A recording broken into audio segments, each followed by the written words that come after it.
बलूचिस्तान में चमन धरने के 80 दिन मुकम्मल हो गए। आज 43 दिन मुकम्मल हुए। बलूचिस्तान के जो लापता अफराद के लवाहिकीन है वो इस्लामाबाद में बैठे हुए हैं। वो इस उम्मीद के साथ बैठे हुए हैं कि इस्लामाबाद से उनको कोई इंसाफ मिल जाएगा।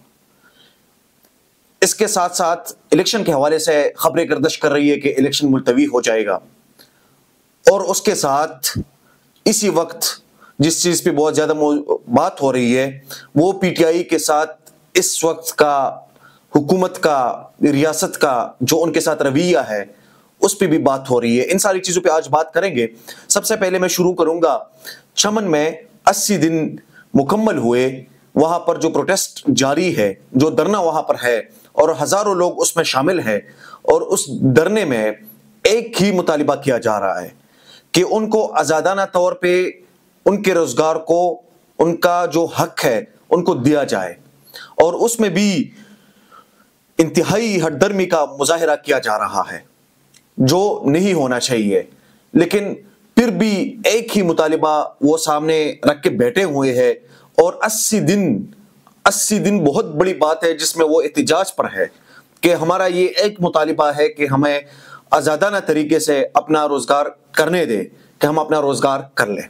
उसके साथ साथ बलूचिस्तान में जो लापता अफराद का इशू है, जिस पे जमाल रेसानी जैसा मिनिस्टर, जो निगरान मिनिस्टर है, इस सेटअप में जो मिनिस्टर है, उस तरह का बंदा बोलता है कि ये इतना बड़ा इशू नहीं है, ये उसके लिए इतना बड़ा इशू नहीं है, क्योंकि जब आपके खानदान का कोई बंदा लापता होता है उसके बाद आपको दर्द का और तकलीफ का अंदाजा होता है कि इसका दर्द और तकलीफ कितना है। लेकिन अगर कोई बंदा मर जाता है किसी खानदान में, वो इतना बड़ा इशू नहीं होता। उसकी वजह यह है क्योंकि उनको पता होता है कि ये बंदा तो चला गया है। लेकिन जिस बंदे का आपको पता नहीं होता कि उसको लापता किया गया है, और हर दिन आप इस इंतजार में बैठे रहते हैं कि मेरे घर का ये फर्द आज आ जाएगा, लेकिन वो नहीं आता। इंतहाई बड़ा इशू है।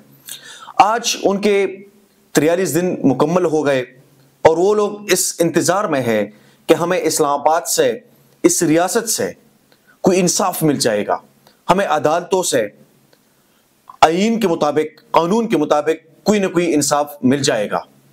लेकिन ऐसा नजर नहीं आ रहा है, क्योंकि वो लोग यहां पर एहतिजाज करने के लिए आए हैं, इस्लामाबाद प्रेस क्लब के बाहर बैठे हुए हैं। उनके साथ पुलिस का रवैया, उनके साथ इंतजामिया का रवैया वो आप सब लोगों ने देखा होगा कि अगर वो कंबल भी लाते हैं तो वो पहले चेक करते हैं कि क्या होगा और क्या नहीं होगा, और उनको इजाजत भी नहीं होती कि आप लोगों के लिए कोई चीज आए। खाने पीने की चीजें जब आती है उसमें दुश्वारी होती है, मुख्तलिफ किस्म के उनको इश्यूज है, और वो लोग अभी इसी वक्त भी इस्लामाबाद प्रेस क्लब के सामने बैठे हुए हैं और इंसाफ मांग रहे हैं।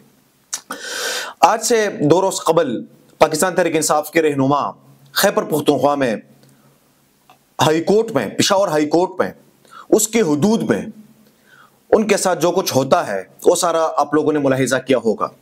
जरताज गुल के साथ जो रवैया पुलिस का था, और वो जिस तरह रो रही थी, जिस तरह वो फरियाद कर रही थी, उनका गुनाह कुछ भी नहीं था पीटीआई में, पीटीआई के अलावा, क्योंकि वो पीटीआई का हिस्सा है इस वक्त। और जब उसके बाद लेकिन खुशी इस बात की होती है कि मुल्क में जब कोई बंदा ऐसा भी होता है जो आपको इंसाफ देता है, या वो उससे आप तवक्को रख सकते हैं कि वो मुझे इंसाफ दे देगा। जब पेशावर हाई कोर्ट का चीफ जस्टिस इब्राहिम खान वहां पर पहुंच गया, उन्होंने कहा कि इस बीटी को सबसे पहले तो खाना खिलाए। उनको खाना खिलाने के बाद उन्होंने इंसाफ भी दिया और उनको कहा कि कोई भी पुलिस आपको हाथ भी नहीं लगा सकता। उस फैसले पे लोगों ने उनको बहुत ज्यादा दाद भी दी, चीफ जस्टिस ऑफ पेशावर को, और उनको बहुत ज्यादा उनके हौसला अफजाई भी की गई। वो सारी चीजें भी आप लोगों के सामने है। लेकिन इस वक्त सबसे बड़ा जो मसला है वो इलेक्शन के हवाले से है कि क्या 8 फरवरी को इलेक्शंस होंगे या नहीं होंगे। मरियम औरंगजेब साहिबा ने एक ट्वीट किया है थोड़ी देर पहले। उन्होंने कहा है कि इलेक्शंस 8 फरवरी को मुस्लिम लीग नून चाहती है कि इलेक्शंस हो जाए, लेकिन आज जो सेनेट में हुआ और इस तरह के कुछ हथकंडे इस्तेमाल किए जा रहे हैं, वो सिर्फ इसी वजह से है कि इलेक्शंस को किसी न किसी तरह मुलतवी किया जाए। अब क्या ये इलेक्शंस मुलतवी होंगे या नहीं होंगे? अब अगर ये हथकंडे नाकाम होते हैं तो इलेक्शंस हो जाएंगे, लेकिन अगर ये हथकंडे इस्तेमाल किए जाते हैं तो उसके बाद इलेक्शंस का कोई नहीं पता कि इलेक्शंस ہو جائیں گے یا نہیں ہوں گے۔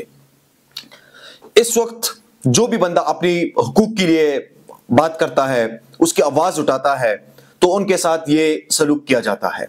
آپ لوگوں نے آج بھی دیکھا ہوگا، آج منظور پشتین اور مہرنگ بلوچ پر خیرپور سندھ میں ایف آئی آر جو ہے وہ درج ہوئی ہے، اور وہ ایف آئی آرز ہے بغاوت کے، کہ یہ باغی ہے۔ ان سے جب آپ بات کرتے ہیں تو وہ بھی کہتے ہیں کہ ہم باغی ہے، ہم اس سسٹم کے باغی ہے، ہم اس ریاست کے خلاف نہیں ہے، نہ ہم اس ملک کے خلاف ہیں۔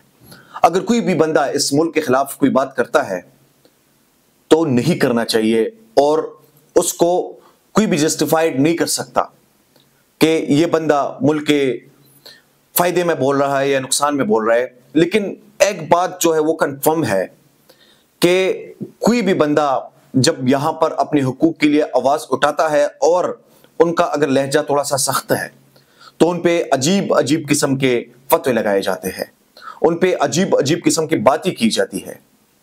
کیا یہ اس ملک کے شہری کو اجازت نہیں ہے کہ وہ اپنے حقوق کے لیے اور وہ اپنی بنیادی حقوق کے لیے آواز اٹھائے؟